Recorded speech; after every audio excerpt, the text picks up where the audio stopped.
everyone, and welcome back to another edition of Rich T Racing. And in this edition, finally, we are going karting.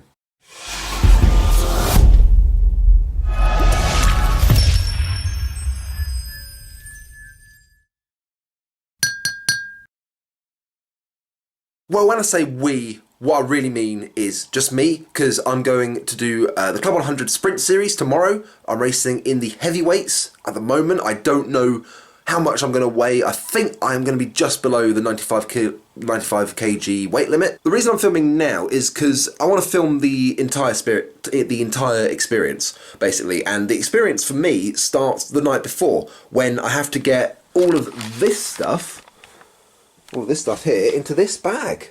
And I also have to make sure that this is ready. We begin where it is most logical to begin. The biggest thing that I need to pack is, of course, my race suit. My lovely green and white race suit. And that's got to be folded up and put into that bag, which is now done. The next thing that goes in is my rather cracked rib protector, but it still does the job. And that's now in. And the final thing that needs to go in is my GoPro and my GoPro bag. That goes in there. Shut up. And that is now in. Look, I told you once. Shut up, I don't need you. And the final thing to go in are my boots, and obviously they're a little bit dirty at the moment, but I quite like that. When I got these, they were very white. So white, in fact, they had to check their own privilege. But yeah, that's the final thing to go into this bag. So those are now in, and that is this stage of the packing process complete. So we move on to the next stage, which is, of course, this stage. My beautiful helmet. Oh, mate.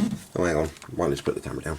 We are now packed and ready to go. So that is basically the prep part of this process done. And what I'm going to do now is I'm going to put down the camera, turn it off. Can't be bothered to film anything for the rest of the night because it's not very interesting. My life is very boring.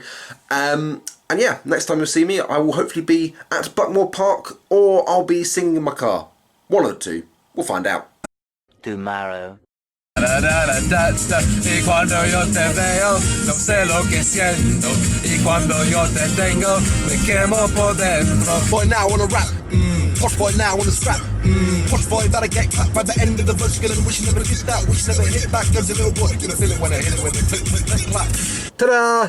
We have arrived at Buckmore Park. I don't actually know if I mentioned I was coming to Buckmore Park. I'm pretty sure I did, but yeah, we're here. I'm 94.98. This is the first time since I was like, I don't know, 16, that I've actually gone down a weight division instead of going up. So it's a really good achievement for me. I'm really happy with that.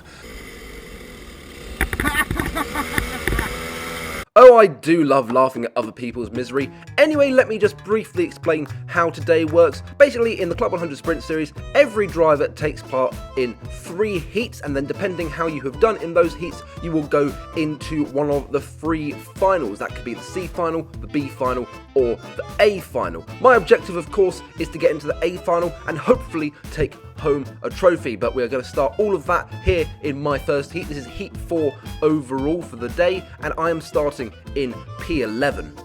So as this man here in the orange and green helmet gets into position, we are ready to start this race. We're going to be looking for those red lights to turn green, and there they go. We are away in my first race of the day. I'm going to cut to the inside immediately. Actually, that's the outside. Sorry, what am I talking about? Because it is slightly damp on the inside of the first corner. As you can see there, I get spewed out to the left-hand side of the track. This is potentially advantageous as I can drive around the outside of people around me. As I get involved in a small Club 100 sandwich, I've got past that man in the orange and green helmet, and we are now coming out of the second hairpin, heading down into the fast section. Is there going to be anything here? Well, it looks like for some reason I'm going to the outside of the really fast, I think that's Siamese sweep going through there, the downhill right-hander. There was someone trying to go through me on the inside, and he's still there. I thought I'd shut the door on him, but I hadn't. In fact, it looks like I'm now about to lose 2 positions. There goes that man in the white helmet and blue and white suit, and that is that man there. I think that's Sir Timothy going through there, and we're now on to the next lap, coming into the same section as Sir Timothy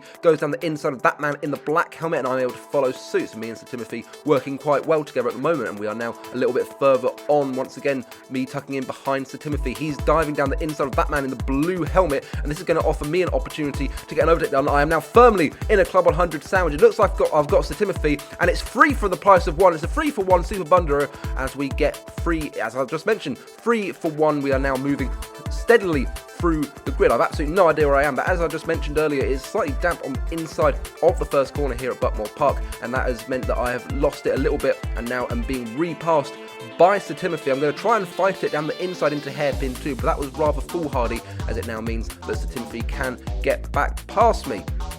So now we are a couple of laps later on. Along the way, I've been able to set the fastest lap of the race, so we're now going to try and overtake this man in the white helmet. I've got a really good run on him coming into the hairpin at the bottom, and it's a simple case of wham bam, thank you ma'am, we'll take that position off you. So now a little bit further on, Sir Timothy has moved on past these two drivers. Now it's my job to get past them as well, get a decent finish. It looks like there's been a little bit of argy-bargy through there, and this is surely going to give me an opportunity on that man in the white helmet, and I've got the move done. So it is now onto the back of this man in the black helmet and red suit. We've just actually come onto the final lap. Where on earth has that gone? Only 7-minute finals, but we are now coming down into the first hairpin. It looks like I'm going to have a run on him. Am I going to go for it? Yes, I am. We get a little bit of a lock-up going into the first hairpin, but I have got that move done. And with that, that brought the first heat to a close. I went from P11 into P7, which is a very good finish. Notice that word good. We will see the other two words very shortly. In fact, we're going to see the bad now, because you'll see that I am starting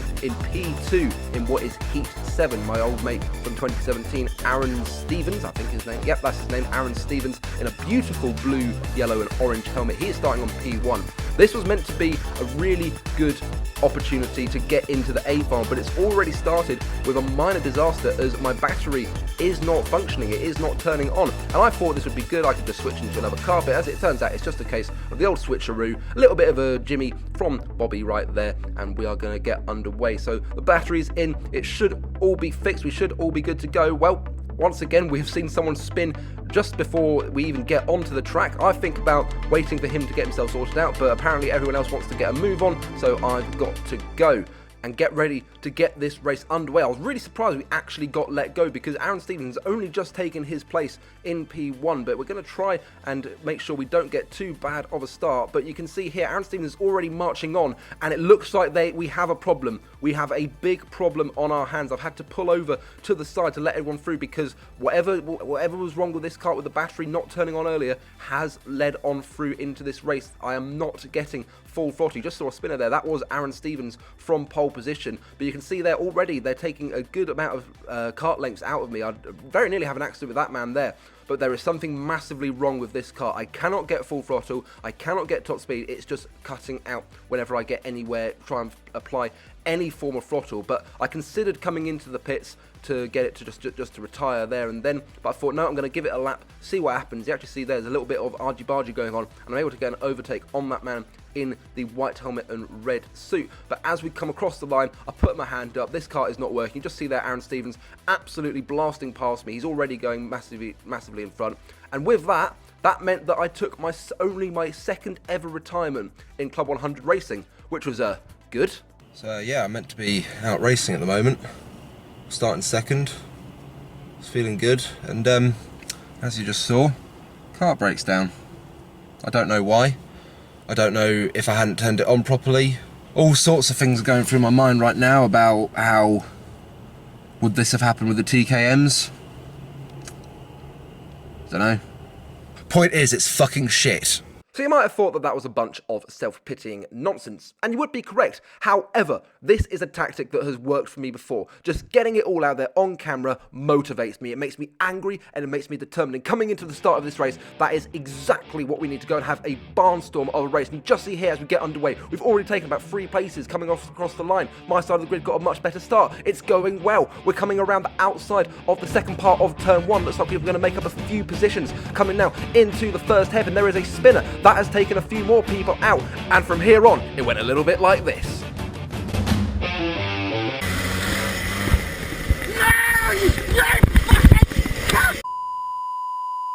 Yeah, that just didn't really work out at all, did it? So we've had race 1, the good, race 2, the bad, and race 3, the definitely ugly. Yeah, there's not really much I can say about that one. It was just a racing incident, and I reacted to it like a knob. And we come a little bit further into the race, and oh look, we've had a spin as well. Yeah, this day has not gone according to plan at all. We crossed the line, and yeah, I think it's fairly obvious that we're in the C final, and we'll just have to see how it goes. So we are now getting ready to start this race. And I'm going to be honest, at this point in the day, I'd given up caring. I really had. I was angry and determined going to the last one, which is a good place for me to be. In this part, I don't care. And that's not a good place to be. But anyway, we're going to see how that attitude gets on as we come across the line. We're going to start immediately to the outside. And this is already going to prove to be a little bit foolhardy. I'm getting a little bit hot-headed under that helmet, and we run wide. We have avoided the barriers, and I don't think we've lost too much in the way of places, but we're going wide again at hairpin 1, and it is beginning to get slippery offline. This is very important coming into this race. The grip has properly disappeared now as it's got dark, and there is something going on the outside of this track in particular. As we can just see it coming through there. There is absolutely no grip at all. Really struggling heading through the first fast left-hander. We come down through what I believe is Siamese sweep. Now heading into the fast left-hander. We try to get down what was a very good corner for me in a few earlier races, but now we've just taken a track limits warning. It's not a penalty, it's just a warning, but my opinion there was that it's better to go around the cones than actually hit them. But we come on to the start of the second lap, and we're going to go down the inside of this man in the grey suit and white helmet, but that has allowed that man there to just storm down the inside of about 3 of us. Fantastic little overtake there from that man there. Anyway, we have got past these two, but we've run incredibly wide again, off track. We've got him on the outside, and we're just not getting the drive. We're not getting the grip, and you can see there, he has just got back past me. There's a bit of contact there as well. So now we are heading through the fast section now, coming back down into the far downhill right hand, and once again we have gone off the track. That time was due to an overtake, and there was nowhere to go apart from hitting the cones. I didn't want to do that, and we're just sliding it through almost as if it's a wet track. It is not working. So now we come into the downhill right hander again. We're going for an overtake, and once again we have taken track limits, and this time I think the stewards have had enough with me and they've given me a penalty, and I think that just shows where my head is at right now. I'm completely removed from the race, and we just see here 3 people getting into a bit of a spin. That has helped me in my quest to progress up this field, but that doesn't really matter. I've got a 2-place penalty. No matter really what I do, I'm not going to. And there we go again. I'm giving 2 fingers to something. I think that was for contact from something like that. I don't know. But again, yeah, that just shows where my head is. So anyway, a little bit further into the race, we get a nice little move done on that man in the black helmet and white suit. And now we are, where are we? We're coming into the track limits corner, I think I'm going to call it now. And you'll notice we're coming up to a pack of carts up here. And as it turns out, this was the fight for the top 4 places. So I'm pretty sure I mentioned it earlier. If you finish in the top 4, you get to go into the next final. Obviously, I've got a 2-place penalty hanging over my head.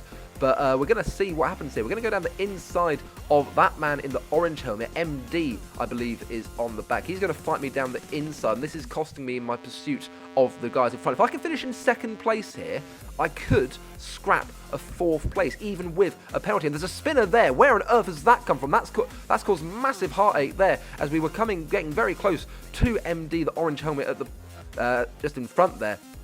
And we have now lost a bit of time. But coming into the second hairpin, you can see those 3 in front, I think that's 1, 2, 3, they aren't fighting properly. So now I'm beginning to hope, can these guys collide? Will they collide? Will I be able to sneak past, as I've done a few times in the past? But it's not looking good at the moment. We run wide through the fast section. The grip has increased. And as we go through the downhill, the track limits corner, you can see there 2 people have fallen away. And we're now going to go down the inside on orange MD. He's fighting me round the outside. I'm going around the outside now. He has got the line as we come up to Cafe Curve, forcing me off the track. We just kept it in track limits. We come through Cafe Curve. I'm off the track, but I have crossed the line in what I thought was P2.